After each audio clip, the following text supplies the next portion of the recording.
Hi there, my name's Tim Sawyer and I'm here to chat about the new function within Stocktake for MobileREX. This is now a live API connection. I'm going to show it to you right now. So the first thing we're going to be doing is logging in to MobileREX. Nothing's changed there. And this is where we get to choose and set up the local settings. So my first suggestion would be to check your local settings, and I'd go to local settings here, and you're going to see that you've got the choice of a Rex item lookup. Now that's for if we're doing a batch solution where we've created a lookup table. This is the way we've done it for 8 years onto the PDA scanner, and it's referencing that local lookup table on the PDA scanner. We don't need that. We can take that out, and we can just leave the two boxes there, or you can actually work with it. You can do either. Yeah, so get out of there. We're going to save all functions, and now we're going to go into the Rex API key and outlet. So here we're going to want to be able to set our API key in here. So look, if it's already saved in there, great. If not, you're just going to have to get your API key and insert it into here. You will save that API key, and this is what's giving us our direct connection back to our database. If you've got multiple stores, you'll choose one, or if it's just one store, just choose the store that you're working with, and you go OK. And what you're going to need to do is it's best to go onto the device and find the back button, and there you go there. So we're now ready to start, or we're pretty close to it. What I also failed to show you was this update button. So if we go back one step, we can log out, and if we go into About, you're going to see a new button there, or some that it's been there for a while. You may not have noticed it, but this is for checking for updates. So if you're on 1.2 with MobileREX, just do the update and you'll be on 1.3. Okay. Okay, so we're going to go back to the main menu. I've actually logged out. We'll get back in there again. And we've already set our local settings. So now we can go into Stocktake. And if you haven't seen this one either, it's probably worth noting email settings. So you can see the bottom right hand corner. If you would, rather than export the data to your internal memory after the Stocktake, you'd like to email it, you've got a number of stores, you can just go into email settings and you can set that email address where it needs to go back to, and you can give it a header as well saying it's from store such and such, and even write some information in the email body. So when we start, you'll notice that on the top right hand corner where you enter the location or bin number, there is now a barcode. So that barcode is basically allowing you to use your camera now, and we've got this also in the main scanning screen as well. Look, cameras are always going to be slower. If you don't have any PDA scanners, great, anything's better than nothing. But a camera needs to adjust to lighting conditions. You need to pull it in, pull it out, and then you're going to get it. So there's no comparison between that and a 2D imager that's built into the head of your PDA scanners. So I just thought I'd make that note. Okay. So if you're tracking by location or bin number, then you can put in that information, or you can just proceed like a lot of our customers do. Okay, so like our original Stocktake solution, which was batch, we've still got the auto save in here. So if you're having to scan every single item, then you would check this, and the reason being is that it will automatically create a 1 against what you've captured. Okay, so if we capture some barcodes, bang, And you can see all we're doing is just scanning. Now, if you scan a barcode and you come up against this,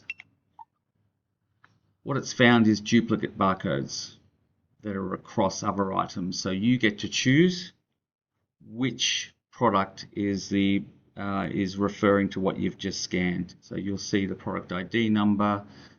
It'll come up with a couple of different fields, but I think that the description will certainly help you identify which is going to be the best item to choose. So we'll choose one, and there we go.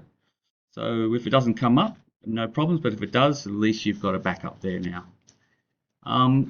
So if we uncheck it, the autosave box, we are now capturing it by quantity. So let's scan an item again. You can see there it's got a 1. What do I want to do? I can press the plus button, minus, and or you can put your finger in the field like I've just done and use the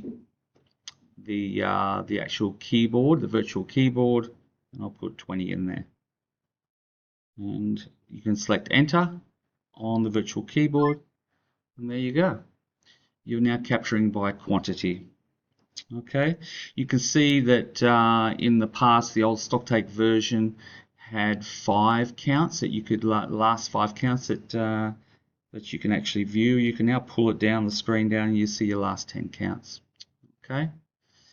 And as mentioned in the top right hand corner where the PLU scan enter is, you've got that barcode option, sorry, the camera option on the far right hand side. So if we get out of there,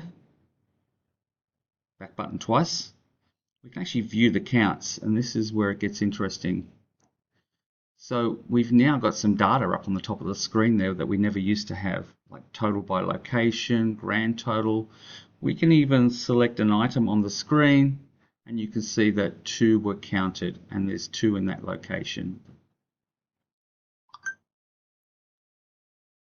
Okay, and you can see that 1, 2, 4, 6, 4, 5 has 45 that were counted against a grand total of 99 items that were counted in the Stocktake. So hopefully that's going to be of some value too when you're doing your Stocktake in the future. Now, when you're ready to export the data, you will go to export counts.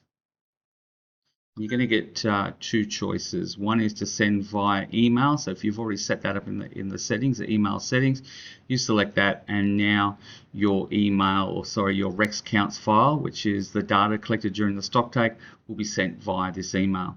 If we decide to send it to internal memory, then we can choose this solution. And that's pretty much it. To get the data out, we would then go to our File Explorer. Hopefully that's coming up on the screen. And we can see the DT20 there.